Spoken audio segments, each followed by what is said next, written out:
Good afternoon, everyone. Friday afternoon again. And this time you'll see I'm in my house before Shabbat. I wanted to make this summary video from the past week's conversations that we've been having on prophecy. First, I want to compliment you and thank you for having gotten your posts in early enough. Nice conversation about the text. You engaged the text very nicely, and I think benefited from both the reading and the conversation that other people had as well. So as we enter this world, actually you've already entered it, but let me just make some general comments about prophecy. Prophecy does really reflect a particular kind of literature written at a particular time. The general concept of a prophet and what is a prophet and so on is asked later on, and does prophecy continue in the days of the rabbis and so on, and somebody makes the comment in the Talmud that prophecy has ended.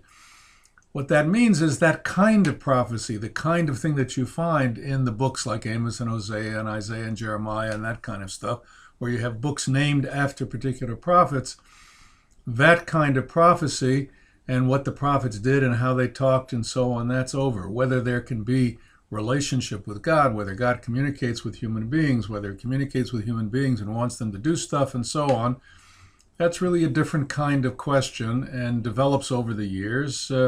Many Jewish philosophers, theologians, rabbis from the Talmud, reflected on this kind of question: can there still be prophets today? And the answer is, surely there could be people with whom God communicates, but the particular form that this took was really limited in time. And so we know this is a time around from in the north, so 750 or so, I guess, BCE, and then it continues in southern in the south, in Judah. It's not clear when it actually is over, after the destruction of the temple. Maybe around the time of the return of the exiles, maybe up to the time of Ezra and Nehemiah. That is a little bit unclear, but at least let's say until the early 500s probably, that period of prophecy continues. So what is the nature of that prophecy, what we call classical prophecy, literary prophecy? What's the nature of that? And you've really written a good bit about that.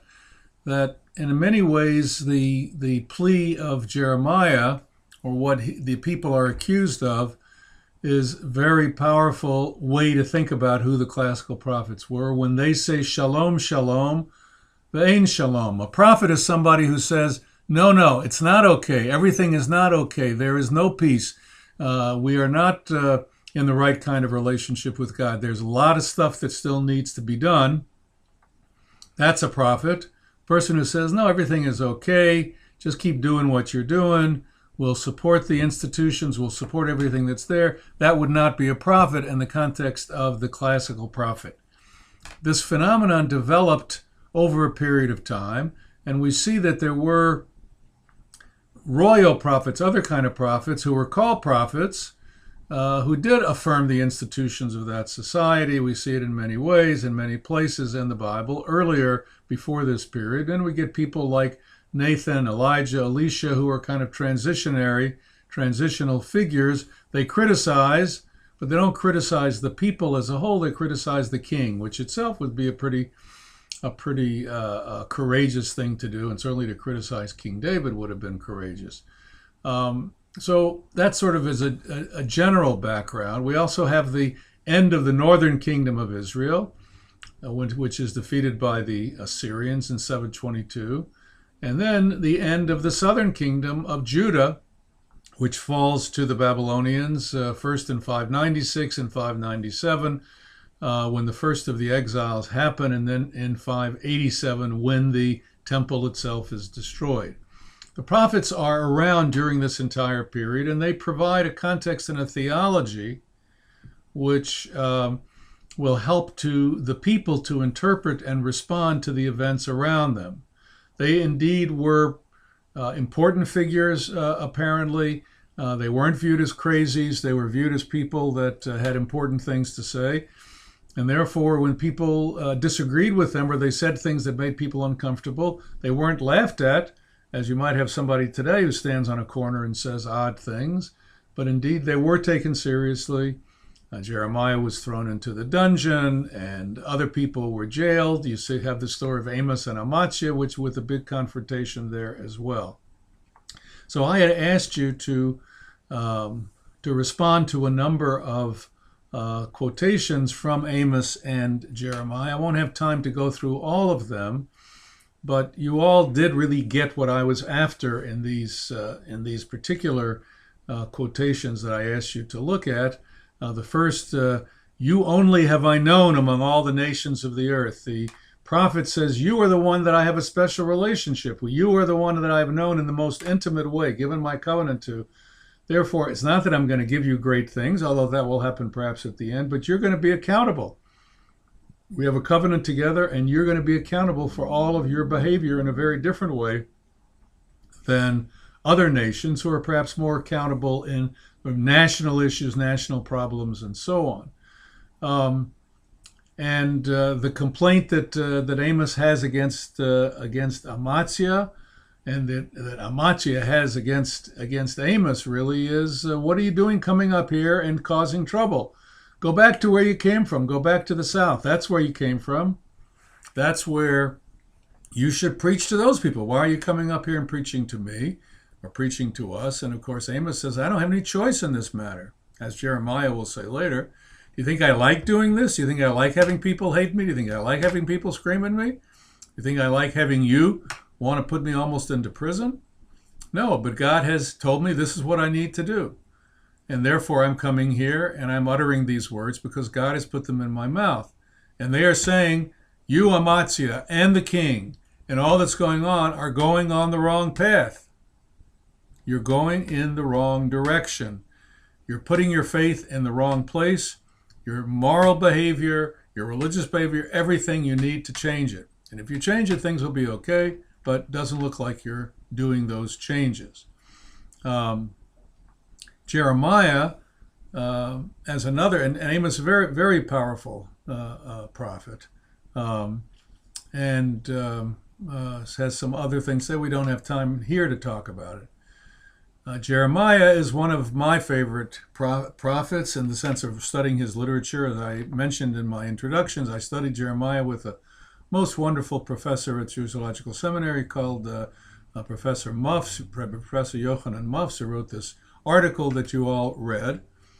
And Jeremiah reveals to us a lot about his internal states. We get a sense of how he thinks about what it means to be a prophet. From the early chapters later on, he has a sense that he was destined to be a prophet. You get that in the first chapter. He was destined. His choices were limited. Some of you talked about the question of choices. God already is making him a prophet from early on, and he doesn't like it. He doesn't like it all the way through, but he seems not to have a whole lot of choice.